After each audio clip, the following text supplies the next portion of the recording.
Hello, வணக்கம். நான் கிஷோர்ஜி office கோயம்புத்தூர்லேருந்து கால் பண்ணியிருக்கேங்க. சொல்லுங்க. இது ஒரு சர்வீஸ் கால் சார். 2 நிமிஷம் பேசலாமா? ஃப்ரீயாக இருக்கீங்களா?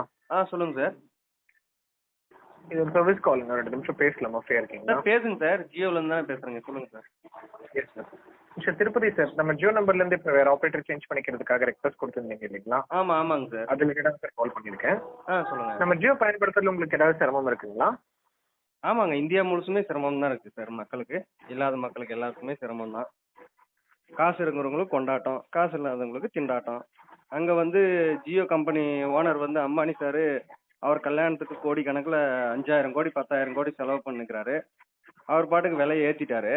சர்வீஸே ஒன்றும் போவராக இருக்குது. இன்டர்நெட் வேகம் இல்லை, ஒழுங்காக நெட்ஒர்க்கே கிடைக்க மாட்டேங்குது. இதெல்லாம் சரி பண்ணாமல் விலையை ஏற்றினா சாதாரண மக்கள் எப்படி யூஸ் பண்ணுவாங்க சொல்லுங்கள். சாரி சார், உங்கள் ஃப்ரஸ்ட்ரேஷன் புரியுது. ஃப்ரீயாக எதுக்கு கொடுத்தீங்க ஃபஸ்ட்டு? 2016 ஃப்ரீயாக நெட்ஒர்க் கொடுத்து எல்லாரையுமே வந்து கவர்ச்சி பண்ணீங்க. இப்போ எல்லாத்தையுமே விலை எல்லாம் ஊருக்கு முன்னே விலை ஏற்றுறீங்க.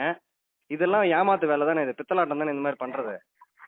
ஃப்ரீயாக கொடுத்து ஜனங்களை கவர் பண்ணி இப்போ ஊருக்கு முன்னாடி விலை ஏற்றுறது வந்து பித்தலாட்டம் தானே, இது ஏமாத்துறது தானே, பகல் கொள்ள தானே சார் இது. கேட்கறதுக்கு யாருமே இல்லையா? இல்லை, உங்களெல்லாம் கேட்கறதுக்கு ஜியோ கம்பெனி கேட்கறதுக்கு எவனுமே இல்லைன்னு நினச்சிட்டிங்களா எப்படி? நீங்கள் ஒரு ஒன்று தான் நெட்ஒர்க்கே இருக்குது இந்தியாவில், வேற எதுவுமே கிடையாது. எல்லா நெட்ஒர்க்கையும் ஒழிச்சிட்டீங்க. 10-15 நெட்ஒர்க் இருந்துச்சு. ஜியோக்காரன் வந்து நாட்டையே அந்த சிம் நெட்ஒர்க்கே ஒழிச்சிட்டாங்க எல்லாமே. இப்போ பாரத் அப்படின்னு சொல்லிட்டு அதில் வர்றது கொடை வேற, எல்லாத்துலேயும் நீங்கள் உள்ள வர்றீங்க. எல்லாம் நீங்கள் ஃபிக்ஸ் பண்ணுறது தான் ரேட்டு. நீங்கள் ஃபிக்ஸ் பண்ணுற ரேட்டை தான் நாங்கள் யூஸ் பண்ணணும் ஜனங்க. என்ன நெட்ஒர்க் கொடுக்குறீங்க ஃபஸ்ட்டு? உங்கள் நெட்ஒர்க் ஸ்பீடு இருக்கா ஃபஸ்ட்டு? 5G ஒழுங்காக உங்களால் எல்லா ஏரியாலும் கொடுக்க முடியுதா? அதை சரி பண்ண உங்களால் முடியல. இதில் விலை ஏற்றி என்ன பண்ண போகிறீங்க? உங்கள் பாருங்க, நீங்கள் கூடிய சீக்கிரம் 3வது இடத்துக்கு போக போகிறீங்க. நம்பர் 1க்கு வந்து பிஎஸ்என்எல் வரப்போகுது, நம்பர் 2க்கு ஏர்டெல் வரப்போகுது, 3வது இடத்துக்கு நீங்கள் போக போகிறீங்க. பார்த்துக்கோங்க. ஜியோ அட்ரஸே இல்லாமல் போக போகுது கூடிய சீக்கிரம் இந்த மாதிரி பண்ணிங்கன்னா.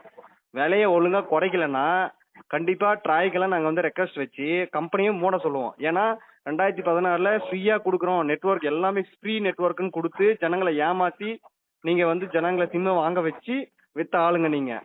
இப்போ வந்து நீங்கள் வேற விலையை ஏற்றிருக்கீங்க. ஏன் எல்லா நெட்ஒர்க்கோட ஃபஸ்ட்டு ஃப்ரீயாக கொடுத்த ஆளுங்க, இப்போ ஏன் கம்மியாக கொடுக்குறதுக்கு என்ன உங்களுக்கு? ஃப்ரீயாக ஒன்றும் உங்களுக்கு கொடுக்க சொல்லல. இப்போ ரேட்டை கம்மியாக கொடுங்க. பிஎஸ்என்எலோட கம்மியாக கொடுக்கலாம்ல நீங்கள். எல்லாம் நம்பர் 1 இடத்துல நீங்க தானே இருக்கீங்க. இல்ல சார், நம்பர் 1 இடத்துல நீங்க தானே இருக்கீங்க. உங்களுக்கு வருமானம் பத்தலையா? அம்பானி சார் வந்து அங்க உட்காந்து மும்பையில ஆடம்பரமா உலகத்துல இருக்கிற எல்லாரையும் கூப்பிட்டு பார்ட்டி வைப்பாரு. இங்க நாங்க வந்து ரீசார்ஜ் பண்ணி சாவணுமா? அவ்வளவு அமௌண்ட்டுக்கு ரீசார்ஜ் பண்ணி நாங்கெல்லாம் கஷ்டப்பட்டு உழைக்கிறோம். எங்க காசு ரீசார்ஜ் பண்ணாதான் நீங்க கோடீஸ்வரன் ஆக முடியும். அம்பானிக்கு வருமானம் வரும், இல்லைன்னா வருமா சொல்லுங்க? புரியுது. யாரோட பணங்க? எதுக்கு அந்த அளவுக்கு ஆடம்பரம் நீங்க பண்ணிக்கோங்க, இல்லைன்னு சொல்ல. எங்களுக்கு விலை ஏற்றி தான் நீங்க ஆடம்பரமா பண்ணணுமா? எவன் காசு சொல்லுங்க? இந்திய கவர்மெண்ட்டும் உங்களை கேட்கறது இல்ல, வாரி வாரி கொடுக்குறாங்க. யாரும் கேட்கறதுக்கே நாதி இல்லை. அப்படிதான் நினைச்சுன்னு இருக்கீங்க ஜியோ கம்பெனி. பாத்துக்கோங்க, கண்டிப்பா உங்க கம்பெனி வந்து திவால் ஆக போகுது. இது என்னோட சாபமாவே விடுறேன், பாத்துக்கோங்க. கடவுள் கண்டிப்பா தண்டனை கொடுப்பாரு ஜியோ கம்பெனிக்கு. நெட்ஒர்க் எல்லாமே மாற போறாங்க சார். சத்தியமாவே இந்தியாவில் பூராமே நெட்ஒர்க் ஜியோலேருந்து எல்லாமே மாறணும். நாங்களே இதெல்லாம் பொதுமக்கள் வந்து என்ன பண்ணுவோம்னா, எல்லாருமே ஜியோலேருந்து மாறிடுங்கன்னு சொல்லிட்டு நாங்களே விளம்பரம் படுத்துவோம். ஃபேஸ்புக்கு, வாட்ஸ்அப் எல்லாத்துலேயுமே. எங்களுக்கு பிஎஸ்என்எல் கம்பெனி வந்து டவர் ஒழுங்காக கொடுக்கலன்னா கூட பரவாயில்ல, நாங்கள் அதை தான் யூஸ் பண்ணுவோம் இனிமேல். புரியுதுங்களா? கண்டிப்பாக இதோட எழுச்சி கண்டிப்பாக போராட்டங்கள் வெடிக்கும், பார்த்துக்கோங்க. ஏன்னா இருக்கிற கம்பெனி எல்லாமே உங்களால் ஒழிஞ்சுது. இப்போ வந்து நீங்க தான் ஒரே கம்பெனின்ற ஒரு இதை வந்து உருவாக்கணுன்றதுனால, மோனோபோலியை உருவாக்கணும், காம்படிஷனே இருக்கக்கூடாதுன்னு சொல்லிட்டு நீங்க இஷ்டத்துக்கு ஏத்துறீங்க. யாரை கேட்டுங்க ஏத்துறீங்க? ட்ராயை வந்து மதிக்கிறீங்களா சொல்லுங்க? எங்களுக்கு வந்து பழையபடி கொடுங்க. 100 ரூபாய்க்கு ரீசார்ஜ் பண்ணா ஒரு நிமிஷத்துக்கு ஒரு செகண்டுக்கு 1 பைசா அந்த மாதிரி கட் ஆகிறது கொடுங்க. நாங்க ஏன் ஃபிக்ஸ்டா ஒரு அமௌண்ட் ரீசார்ஜ் பண்ணணும்? எங்க விருப்பம். நாங்கள் மொத்தத்தில் 100 ரூபாய்க்கு ரீசார்ஜ் பண்ணுறோமோ அதுக்குண்டானது மட்டும் நாங்கள் கால் பேசிக்கிறோம். எங்களுக்கு ஃப்ரீ காலே வேணாம், ஃப்ரீ நெட்ஒர்க்கே வேணாம்.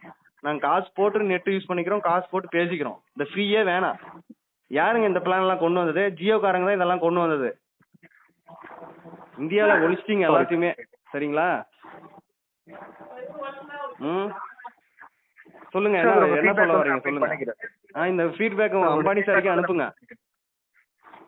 இந்த ஃபீட்பேக்கை வந்து அம்பானி சாருக்கே அனுப்புங்க. நானும் கால் ரெக்கார்ட் பண்ணியிருக்கேன், சோசியல் மீடியாலாம் ஸ்ப்ரெட் பண்றேன். சரிங்களா? Sure sir. மொத்தத்துல ஜியோ கம்பெனி வந்து விலையை குறைக்கலன்னா எல்லாருமே வந்து போட்டு ஆயிருவாங்க, பாத்துக்கோங்க. வேற ஏதாச்சும் நீங்க சொல்ல விரும்புறீங்களா? இல்ல சார், அவ்வளவுதான் சார். ஓகேங்க, தேங்க்யூ. Thank you sir.